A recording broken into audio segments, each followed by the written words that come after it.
Welcome to All Things Retreat Podcast. I'm Holly Porter, your host and CEO of Retreat R&R. With over 25 years of experience in designing transformative retreats, I'm here to share insights and inspiration to help you create extraordinary experiences. Whether you're a pro or just starting out, you'll find valuable ideas here. Enjoy the ride. Let's dive in. Hi, everyone. Welcome to the show today. We're going to be chatting with Renae Fieck. She is a feminine leadership coach, cycling syncing expert. I hope I said that right. Business strategist and mom of 3. After navigating her husband's brain tumor diagnosis, raising 3 young children, and experiencing burnout herself, Renae made it her mission to help high-achieving women build successful businesses without sacrificing health or happiness. Drawing on her background in occupational therapy, somatic healing, and breath work, she teaches women how to align their businesses with their body's natural rhythm so that they can work less, earn more, and lead with greater confidence. She's the founder of Your Cycle Advantage and the Flow Collective, and the author of Cycle Sync Your Business.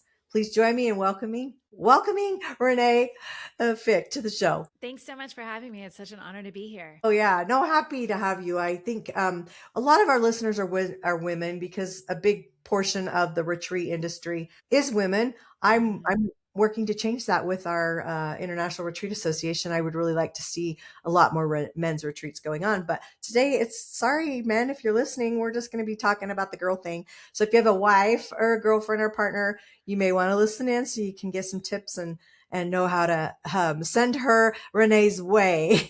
Yeah. Or, I was like, oh, now as you say that, I'm like, I've been thinking about my husband, like what he could do. I was like, maybe I should get him hosting a retreat. Oh, you should. Men, I wanna say men's retreats, I feel like they need it as much as women, maybe more, but I think they feel weird about it. And I think they think, I'm gonna have to cry in front of other guys. You don't have to go to a retreat like that. I mean, I'm sure there is that. We all have little breakdowns but we all go for some kind of transformation. What does that look like for you? And pick the retreat that's going to give you the transformation you want. So yeah, totally. I think so too. I say that all the time about my husband. I'm like, I'm going to find you a really good one to go to. Yeah. That's the thing. I think, you have to experience it first and then you get the itch or the bug. Like that's what happened for me. I was like, I went on a retreat years ago and was like, I want to do this someday. Yeah. I want to create this. Yep. And that itch just stayed there. And so I think that you kind of do have to go experience it and feel it and be in it. And then you're like, I want to do this. Yeah. I'd like to do a couples retreat with my husband, not just going. I'd like him to do them with me, put them on because for mixed families, because I don't mean mixed race. I mean, divorces, remarried, putting kids together. What do you call that? Yeah. It's not blended family. That's the word I'm looking for. Yeah. We combined 8 kids, 4 and 4, and they're all adults now. They all made it to adulthood, but boy, there were some days I didn't know if they were going to. Yeah, for sure. It's like when you get with other people who are going through something that you are experiencing and you have that support and that camaraderie, it makes such a huge difference. Yeah. Well, then just understand people survived it, Trust me, we went through a lot. So, okay, back to the women thing. Here we go. All right. Your journey began during an incredible, challenging season with your husband's health and raising your 3 kids. How did that experience completely change your definition of success? Good question. So that was in that season was when, like I said, my husband was diagnosed with a brain tumor. And so, when you're faced with something like that, it really creates this level of you've had similar experiences where you're like, gosh, life is not guaranteed. No. And I don't know that tomorrow is a guarantee. And in that season, I was living so much for the one day, someday down the road in the future and thinking, well, when my kids are in school, then I'll do X, Y, Z. Or when we have more money, then I'll do X, Y, Z. And then realized in that moment, it was like, life is actually passing us by while I'm waiting for something to happen, while I'm waiting for that next milestone. And if I keep like that, what if I don't wake up tomorrow? Or what if something does happen and our life is forever changed? And then I've whatever. So that became the pivotal moment for me of realizing, how do I live today? Like the way I want to live today, that I'd be satisfied with how life is right now. And yes, I have such big goals and such big aspirations for life, but at the same time, that doesn't mean that I have to sacrifice my in the now in order to Yeah. make that happen. And so that kind of became the journey for me of really looking at how I make that happen. I was working at the hospital. I worked at the children's hospital at the time, and I remember thinking, like, I have babies at home. Like, I had 3 kids under 6. I was like, I want to be home with them. I don't want to be just away at work and having somebody Yeah. else raise them. So that's kind of what started me on my business and like building a business at that time. But then very quickly got into hustling, the same sort of mentality that I had at the hospital and working in life in my business, and trading the same thing. Like, I kind of got back in that same loop of I'm trading away my days now for the one day when I have more freedom, or the one day. Mm-hmm. And that's kind of where I had this like moment of either I'm going to keep going this way and totally burn out or lose what I'm trying to get, or I got to figure something else out, and I got to do that. Like, I got to figure out, how do I be more productive? How do I get more done in a day? How do I balance all of these things that I've got juggling? And that's what led me to figuring out like how men and women are so different in our hormones, and how those hormones, like, we hear about it, we know about it, you know, but like on a fundamental level, like how much they're impacting our focus, our creativity, our energy, how much we can get done in a day. And it became something that I was able to work with and kind of predict and know, instead of just constantly feeling like, oh, I was so on top of it 2 days ago, and now I have like no energy. And being able to work with where my body's at and being able to get things done easier. Yeah. I think most women and men for that too, but we're mostly speaking with women today. I think they go through that. I think we all get that at some point in our life. You know, I was super healthy before I got so sick with COVID, and then the long COVID came, and my life looks so different. But I have to, my husband and I were talking about last night about, he said it was something about somebody being a clean freak, you know? And I said, well, I'm sorry, you're not married to a clean freak. Yeah. He said, no, you're just right in how you do it. And I said, you know, I used to be a lot better, but I was different, you know, before I had all these challenges. And it's like, I said, I feel like now it's pacing. And I think a lot of women don't give themselves that a break to say, I got to pace today, because it can hit me. Like, I can be fine right now talking to you, and in a half an hour, I'm like, I'm done. I'm just like, I can't function. My brain's not functioning.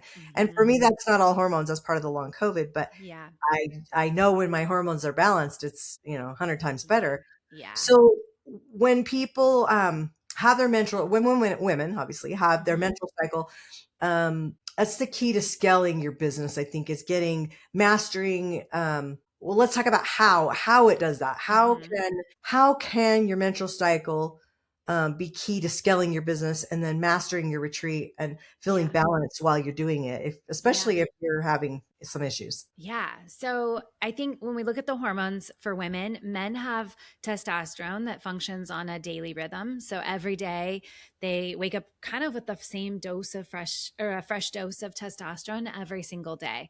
So men are very capable of being consistent day to day to day.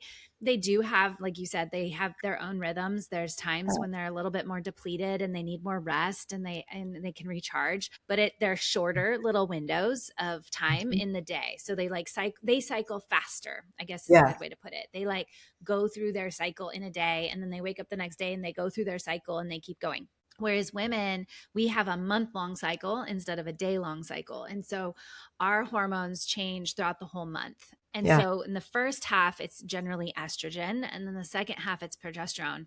And they feel very, very different. They are very different hormones. So estrogen tends to feel a little bit more like testosterone, where you're ready to go. You're ready to get big things up off the ground. You're ready to move things, coming up with new ideas, launching big things, feeling really confident, especially when you get to the time like right around ovulation. Women will feel so good. You know, you can pitch something, you can put something out there, you can speak on a podcast, you could do all the things and feel like, damn, I'm so good. Like, this was amazing. Yeah. And then progesterone kicks in and you're like, what am I doing? I'm like the world's worst mom. I'm the world's worst business owner. Like, what am I doing? I'm failing at everything. I'm just going to burn it all down. I'm going to start over. I'm going to pivot something totally new. And it just changes the whole dynamic. And so one, when women understand that, it gives them a lot more permission to lean into, hey, I'm actually in a place right now where I need to tap out. Like I need to Yeah. take some space. Like you said, there's going to be Yeah. times when your brain feels super foggy, and there's going to be times when you can't put a sentence together. And yet most of us are trying to function like men. And so we just like sit down and we hold onto the computer and we're like, I got to get this done. I got to Yeah. get it done, even though the brain's not online at that point in time. Yeah. And so it really is about understanding, like, where is my brain? Where is my body? How is it functioning right now? And then tapping into that. So, when I create content for social media, if I create it when I'm in that ovulation glow and I'm feeling amazing, it's so much easier for me to record something and feel good about it versus if I try to do it in the luteal phase, it's like 10 takes. And then I'm like, oh, I didn't like it. Erase. Yeah. Oh, I screwed up my words there. I'm going to erase. And so you become more effective. Like when hey, in the luteal phase, it's actually really great for just writing copy. Like Right. you're so much more effective there. And you're so much more effective at looking at where the leaky buckets in your revenue are and what's actually happening and organizing things. And so instead of trying to function like men, where we're doing the same thing every single day, it's about, hey, this is where my body and my brain is at today. I'm going to hone in on that, be laser sharp with it. And then when my brain's not there and it's on to something else, I'm going to hone in and laser in on there. And so you become more effective in that way of being able to really leverage, hey, this is who I am where I'm at right now. Yeah. I want to take that little one step further. Yeah. On the time. Like I noticed years ago, my most productive time of the day was 10 a.m. to 2 p.m. Yeah. I always tell my husband, sorry you miss it. It's like, that's when I'm at my best. But I think knowing that, like, I don't usually schedule any calls unless, I mean, sometimes I do, but I really work at not starting. I start the day way before. I'm up at 5 or 6, but it's like I don't start like getting in front of people until about 10 a.m. because I just feel like that's when I can be productive and do it. And I think if people can realize, like if you stop and think about it, I think a lot of people don't think about that. So you're talking about your cycle phase. I'm talking about just your daily phase. So like on top of the cycle phase, what time are you most productive? Like decide when you're getting things done. I mean, think about, I think about like when I'm going out of town. Oh my gosh, if I could get what I get done the day before I'm going to go out of town, I got to come home to a clean house and I got to make sure everything's done and I got to make sure all my work's done and my computer work's done. And it's like, wow, could I be that productive all the time? I would get so much more done. Yeah. It's so true though, what you said, like, so we have our circadian rhythms too. Yes. And so, some of us are more geared towards waking up early and getting our good work hour in the beginning of the morning. And then some of us are more in the end of the day, and the menstrual cycle is going to influence that too. So, when you get into those luteal phases, you don't sleep the same, like your body sleeps differently. And so your sleep needs change. And so, like I'm the same boat. I've learned my sweet spot is usually like 9 to 11 or 12 in the morning.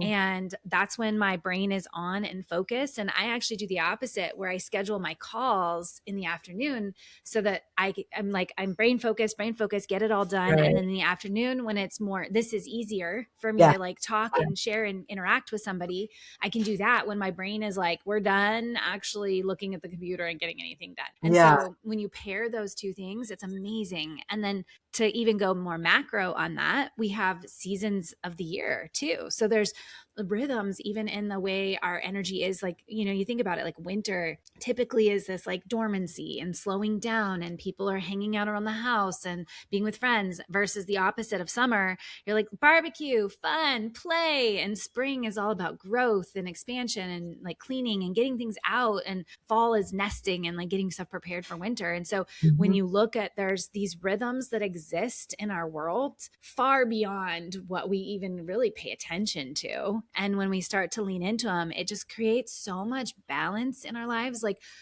we as humans were not made to produce all of the time. And yet the patriarchy and our capitalistic society has made us think produce, up, grow. And it has never really amplified the recover, the winter, the slowing down. And it's a huge essential piece of us as humans. And I think that's why a lot of women, or not just women, but like humans, we feel very burnt out and we're exhausted and we're like, we're done. We can't do this anymore. Like There's no pleasure. There's no rest. There's no enjoyment of life. It's all just checking boxes and getting things done. And I think a lot of times you're leading with that masculine energy when that's happening, and it Mm-hmm. feels heavy. Like as a woman, Mm-hmm. it feels heavy. And I think it's what do you say, season time for Mm-hmm. season time. Mm-hmm. What is that Yeah. saying? Obviously, I Yeah. can't get There's my words a today. season for everything or something like You that, know, right? something like Yeah. that. Yeah. And, Yeah. and as you're saying that, I'm thinking that. So let's talk about many entrepreneurs who feel guilty when they're Mm-hmm. not consistently productive, like we're talking Mm-hmm. about to do. And Yeah. how do you help women break free of that mindset that they're having about? Yeah. So, I mean, there's lots of different things, but one year I was with my dad and my son and my nephew, and we were camping, and my dad bought the kids these slingshots, and they're like, two little 8-year-old boys at the time pulling these little slingshots back, and they were hardly pulling the rubber band back. And then the rock would just kind of like tumble. And then as they got braver, they started pulling that rubber band back really far. And we were in an RV park, and I was like, Dad, you've got to get them out of this RV park. They're going to bust one of the windows in this RV park, and it's going to cost me like $10,000 to replace one of these windshields. Like, get them out of here. But it's the same kind of idea when we think about it as humans and as women. We oftentimes don't think about the pullback being the very leverage that we need to go farther and faster. We think of the pullback as being something that's slowing us down, that it is a weakness, it's non-essential. But when we think about it in that idea of like a slingshot, it's like the pull back is actually the power. That's where you get the momentum. That's where you get the speed. That's where you get the intensity, the creation, everything that you're really wanting comes from the power of that pullback. And so, with women, I see it happen over and over again too, is like, if you're just kind of trying to keep going all of the time, you never get to recharge your batteries. You never get to actually fill your cup. Like, Yeah. I don't know about you in Utah, but in San Diego, there's Teslas literally everywhere. It's like probably the most There popular is. car. Yeah. Not It's here. the no, I was like, it is the most common car on the road. But if you don't, Tesla goes so fast. I think it goes from like 0 to 60 in 3 seconds. It does. It's Yeah. powerful, but if it's not charged, it ain't going anywhere. Mm. And we as humans are the same way. Like, if we don't charge ourselves at some point, we can continue maintaining for a certain period of time, but then we're going to end up having physical symptoms. We're going to have burnout. We're going to have, our brain stop working. We're exhausted. We're over it. We're all the things, when in fact, if we just slow down enough to pull back, that pullback actually is the speed and the momentum. Like, you'll get so much done faster when you actually allow just that little bit of space. It makes such a huge difference. Yeah. I always say the saying, our setbacks are setups for the biggest comebacks, and it's kind of that arrow thing, the slingshot thing too. It reminds me of that. Yeah. So if someone is listening right now and they are completely burned out, which I'm sure even just today, they're just completely burned out today. What are the first 3 steps that they should take to start rebuilding in a healthier way? Yeah. I think the first thing is just like getting aware of what's actually happening in our bodies, like male, female, not, whatever. It doesn't matter, whatever your cycle status is. That if we actually slow down enough to actually listen to ourselves, that can be incredibly powerful. I think our world is very noisy. We get inundated every single day with new notifications and it's all about speed and efficiency and all these things that we oftentimes don't even take the time to actually sit and listen to, hey, what do I need? And so that's one of the first things I always have my clients do when they come into my world is like, you need to have some sort of a checkpoint in your day that says, can I take a couple of big deep breaths and just notice, like, where am I at today and what does my body need today? Because just that awareness alone will allow you to be able to then recalibrate what you're doing in the rest of the day. And even if just that, like, our brains have this like adaptive behavior where they're trying to solve our problems and trying to answer the questions we give it. So if we start the day with, what do I actually need today? And it's like, I actually want to have some fun today. Then in the background all day, our brain is going, how do we have fun today? How do we have fun today? How do we create fun today? How do we create fun today? And then it's like, it magically sometimes something pops in and it's like, hey, this is a great opportunity to have fun today. And so even just setting that little bit of an intention in the morning, our body and our brain and the universe, it's like all trying to conspire to help us solve that problem at the end of the day. And so I think having some bit of a point in the moment in the morning when you're like, hey, what do I need today? Like, where am I at? Can be one of the biggest things and the simplest things. Like, it's so simple to do. Yeah. I would say the second step for women in particular would be to start tracking your menstrual cycle, like actually know what's happening there. And if you don't have a menstrual cycle, then, maybe tracking some other rhythm. I guarantee there is some rhythm in your body, whether you notice it or not, like whether it's a menstrual cycle or not. Like, we are such rhythm-based human beings. And so just allow yourself to kind of see like, hey, is there a rhythm to this? Like every third week, I actually have lower energy, or I need more rest, or I need more time. And so I think just observing that. And then the third step, or the third thing, would be like micro changes, like the simplest little changes that you could make. It doesn't even have to be anything crazy wild. That could be like, hey, every stoplight today, I'm just going to take a couple deep breaths because my body needs me to slow down. And so I'm going to be very conscious today when I'm in the line. I'm going to not pick up my phone. I'm going to sit there and I'm going to just take a couple of deep breaths. Or maybe it's that, like in the morning, I'm actually going to leave my phone off for the first 30 minutes of my morning, like just small little simple shifts like that can have profound effects over time. And so instead of feeling like we have to change everything or sync everything to our bodies or whatever, it's like, just make a micro shift today, like a micro shift. Yeah, absolutely. Yeah. Small shifts end up to big shifts. Totally. Yeah. Okay, you ready for some rapid fire? Yeah, go for it. Okay, no right or wrong answer. Just first thing comes to mind. Coffee or tea? Coffee. Sunrise or sunset? Ooh, sunset. Favorite way to recharge? I think my favorite way is like actually being in nature, like just being outside makes such a huge difference. Oh, yeah.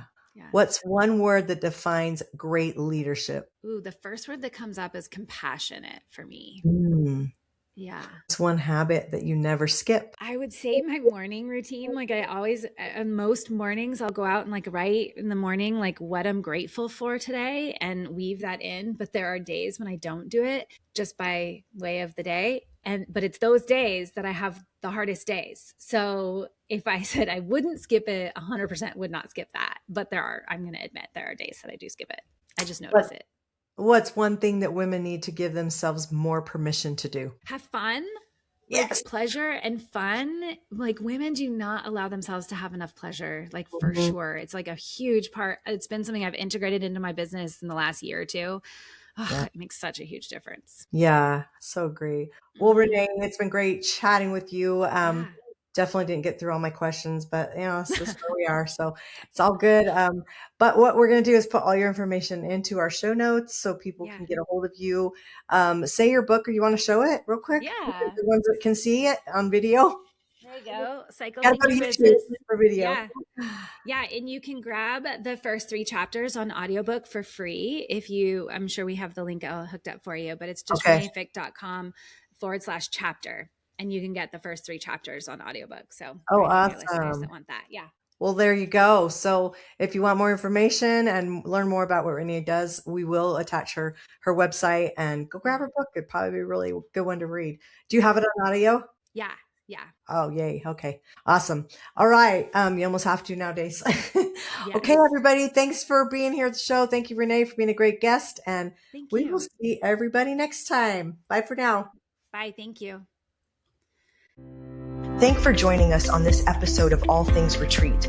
We hope you're leaving with new ideas, fresh inspiration, and the motivation to take your retreats to the next level. Don't forget to subscribe and leave us a review. It helps us grow and reach more retreat leaders like you. And if you have any questions, topics you'd like us to cover, or just want to say hello, send us an email at info@weretreatrnr.com. Follow us on social media to stay connected and catch all the latest updates. Until next time, remember, great retreats start with great intentions. Let's make them extraordinary, one step at a time. Thinking about hosting a retreat? Before you dive in, let's make sure you're really ready. Grab your free Are You Retreat Ready checklist and find out if you've got everything in place, from your purpose and pricing to your audience and agenda. Don't guess. Get clear. This quick checklist will show you exactly where you stand and what you need to make your retreat a success. Click the link below in the show notes to grab your gift and take the first step toward hosting with confidence.